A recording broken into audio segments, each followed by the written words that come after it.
Hello दोस्तों, आपका स्वागत है एक और नई वीडियो में। तो आज का हमारा टॉपिक है क्लास 12 का केमिस्ट्री का पार्ट विलयन का। तो आइए हम इसमें आज देखेंगे मोलरता, मोललता और मोल अंश।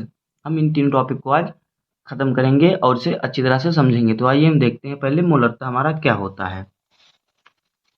देखिए हमने उसकी परिभाषा लिखा है, क्या होता है। किसी विलयन के 1 लीटर में घुले विलेय के मोलों की संख्या को विलयन की मोलरता कहते हैं।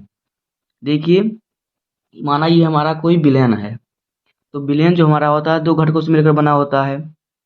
2 या 2 से अधिक पदार्थों के समांगी मिश्रण को विलयन कहते हैं। अगर आपने विलयन, विलेय और विलायक को आपको नहीं पता है क्या होते हैं इनकी परिभाषा, तो आप डिस्क्रिप्शन में जाइए, आपको वहाँ पे लिंक मिल जाएगा। पहले आप उस वीडियो को देख लीजिए, तब आपको ये वीडियो समझ में आएगा। तो आइए हम समझते हैं। विलयन जो हमारा होता है 2 घटकों से मिलकर बना होता है। एक क्या होता है, एक विलायक होता है, एक विलेय होता है। तो मान लीजिए ये इसमें हमारा 2 पदार्थ है। मान लीजिए चीनी है और पानी है, ये मिलकर हमारा क्या विलयन बना है। इसमें विलेय पदार्थ है चीनी और विलायक जो हमारा है उसमें है पानी। तो ये क्या कह रहा है, किसी विलयन के 1 लीटर में घुले विलेय के मोलों की संख्या को विलयन की मोलरता कहते हैं।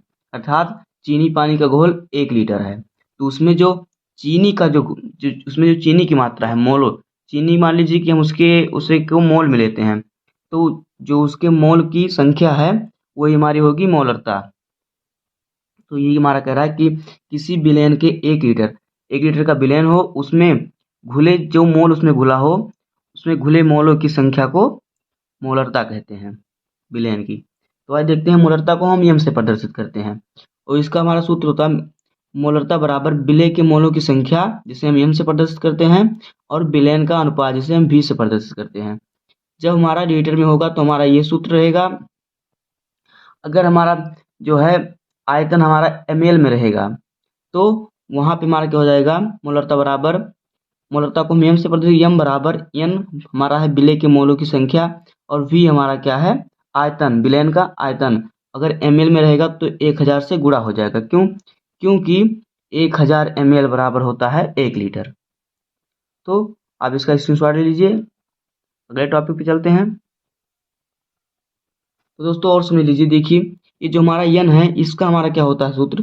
n बराबर हमारा क्या होता है, n हमारा है मोलों की संख्या यहाँ पे। तो n बराबर हमारा क्या होता है, W/m। W जो हमारा है विलेय का अणुभार है, और जो W हमारा विलेय का भार है, और जो हमारा m है वो विलेय का अणुभार है। तो जो आप इसको तोड़ेंगे तो इस रूप में आएगा, n की जगह पे ये हो जाएगा, तो m हमारा नीचे गुणा हो जाएगा इसमें v में। तो ये हमारा क्या हो जाएगा, m बराबर n/v गुणे m गुणे 1000। आइए अब हम देखते हैं अगला। W ऊपर चला गया, n के साथ गुणा हो जाएगा, और m का v के साथ। आइए देखते हैं मोललता हमारा क्या होता है। तो मोललता क्या होता है, किसी विलयन, यहाँ पे विलयन है, किसी विलयन के 1 किलोग्राम, वहाँ पे जो मोलरता में 1 लीटर था, यहाँ पे 1 किलोग्राम रहेगा। बस उसमें ज़्यादा, इसमें उसमें ज़्यादा अंतर नहीं है। क्या कह रहा है, किसी, यहाँ पे विलयन रहेगा, सॉरी, किसी विलयन के, किसी विलयन के 1 किलोग्राम में घुले विलेय के मोलों की संख्या को विलयन की मोललता कहते हैं। मान लीजिए ये हमारा विलयन है 1 किलोग्राम, और इस विलयन में एक कुछ ही दो दो दो पदार्थों का मिश्रण है, जैसे कि नमक और पानी का। तो ये हमारा कितना है, 1 किलोग्राम। अब 1 किलोग्राम में जितना इसमें नमक डाला है, नमक की जितनी संख्या वो हमारा क्या होगी, मोललता होगा। तो यही कह रहा है कि विलेय के मोलों की संख्या को विलयन का मोललता कहते हैं। तो भाई इसका सूत्र क्या होता है, मोललता को भी हम m से प्रदर्शित करते हैं। तो हमारा यहाँ पे लिखेंगे, हम पहले मोललता लिख देते हैं। मोललता बराबर हमारा क्या हो जाएगा सूत्र निकालने के लिए, विलेय के मोलों की संख्या और विलायक का भार। विलेय के मोलों की संख्या बटे विलायक का भार।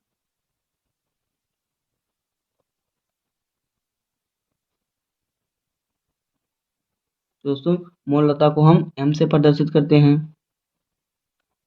और जो विलेय के मोलों की संख्या को हम n से प्रदर्शित करते हैं, और विलायक के भार को हम किससे प्रदर्शित करते हैं, m से, सॉरी WC से प्रदर्शित करते हैं। तो ये हमारा हो जाएगा। तो इसका हमारा, अगर यहाँ पे देखिए, यहाँ पे 1 किलोग्राम में रहेगा तो हमारा ये सूत्र रहेगा, और जब ये हमारा ग्राम में रहेगा तो इसमें भी 1000 से गुणा हो जाएगा। तो हमारा हो जाएगा मोल लता बराबर विलेय में मोलों की संख्या n और विलायक का अनुभार W। अगर ग्राम में रहेगा GRM, ग्राम में रहेगा तो यहाँ पे 1000 से गुणा हो जाएगा, क्योंकि 1000 ग्राम को हम 1 किलोग्राम कहते हैं। तो 1000 ग्राम को से गुणा हो जाएगा तो ये ग्राम किग्रा के रूप में आ जाएगा, किलोग्राम के रूप में आ जाएगा। तो दोस्तों देखिए, ये जो हमारा एम है इसमें मोललता का सूत्र है। मोललता बराबर एन जो है, एन का मान यहाँ पे भी हो जाएगा, एन बराबर W/m, और W हमारा क्या रहेगा, विलेय का भार, और m जो हमारा रहेगा हमारा विलयन के अनुभार। आइए हम देखते हैं मोल अंश को। देखिए मोल अंश का क्या परिभाषा है, विलयन में उपस्थित किसी एक घटक के मोलों की संख्या और विलेय तथा विलायक दोनों के कुल मोलों की संख्या के अनुपात को विलयन का मोल अंश कहते हैं। समझे नहीं आप भी, विलयन में उपस्थित किसी एक घटक अर्थात विलेय और विलायक में से किसी एक घटक को, घटक के मोलों की संख्या और विलेय तथा विलायक दोनों के कुल मोलों की संख्या का अनुपात मोल अंश होता है।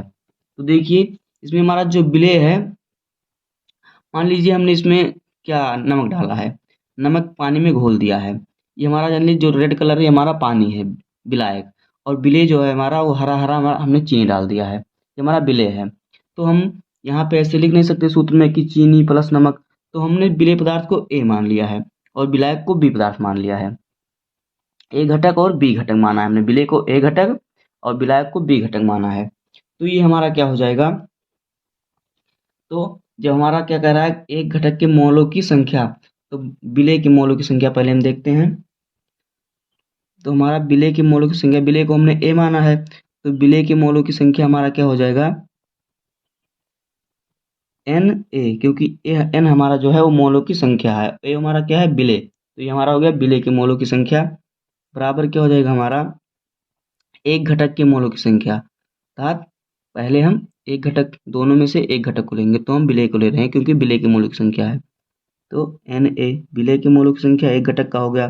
फिर क्या कह रहा है, विलेय तथा विलायक दोनों के मोलों की संख्या, तो ए और बी दोनों के मोलों की संख्या, तो हमारा हो जाएगा क्या, Na एक हो गया प्लस Nb विलायक के मोलों की संख्या प्लस विलेय के मोलों की संख्या, और ये हमारा क्या हो गया, विलेय के मोलों की संख्या। तो ये हमारा विलेय का सूत्र हो गया, विलेय का मोल अंश का सूत्र हो गया, विलेय के मोल अंश, विलेय के मोल अंश को हम Na से प्रदर्शित करेंगे। और आगे देखिए, फिर हम क्या करेंगे, फिर हमारा हो जाएगा विलेय के मोल अंश को हम किससे प्रदर्शित करते हैं, x से, तो हमारा यहाँ पे XA हो जाएगा। क्यों, क्योंकि मोल अंश को हम x से प्रदर्शित करते हैं, और विलेय जो है, विलेय को हमने a माना है, तो मोलों की संख्या हमारा n होता है, तो एक घटक के मोलों की संख्या हमने विलेय के मोलों की संख्या Na ले लिया, और n हमने मोलों की संख्या हमारा n होता है, और ये हमारा घटक है। तो एक से पहले हमने एक घटक लिया, फिर नीचे दोनों घटक लिया, क्या करा है, एक घटक के मोलों की संख्या और विलेय तथा विलायक दोनों के कुल संख्या का अनुपात, तो इसका अनुपात हमारा एक घटक का अनुपात दोनों घटक हमने रख दिया, ये हमारा सूत्र हो गया। अब हम क्या करेंगे, विलायक के मोलों की संख्या लेंगे, तो विलायक हमारा है क्या, बी, तो हमारा यहाँ पे हो जाएगा, मोल अंश निकालना है हमें, तो एक्स बी हो जाएगा हमारा। तो हमारा विलायक के मोलों की संख्या क्या है, पहले अब हम विलायक को लेंगे पहले, तो हो जाएगा हमारा NV बटे दोनों का, विलेय तथा विलायक दोनों का, क्या है, विलेय तथा विलायक दोनों के कुल मोलों की संख्या, तो यहाँ पे रखेंगे हम Na प्लस NB, ये हमारा हो जाएगा। इसमें आपको यहाँ पे दिया रहेगा कि Na बराबर, सवाल में आपको दिया रहेगा Na बराबर इतना मोल और फिर Nb बराबर इतना, मतलब सब संख्या दिया रहेगा आपको। अब क्या करना है हमें, अब मोल अंश निकालने के लिए हमें को क्या करना पड़ेगा, इन दोनों को जोड़ना पड़ेगा। तो आइए हम इसका जोड़ देते हैं। तो x से क्या हो गया है हमारा, विलेय के मोल अंश प्लस विलायक के मोल अंश, तो हमारा हो जाएगा XB। तो हमारा क्या होगा, पहले हम इसको लेंगे विलेय के मोलों की संख्या प्लस ये हमारा है विलेय के मोलों की संख्या, और हम करेंगे प्लस विलायक के मोलों की संख्या, जिसमें हमने B माना है विलायक को। तो हो जाएगा हमारा NB, N हमारा मोलों की संख्या है और B हमारा विलायक है।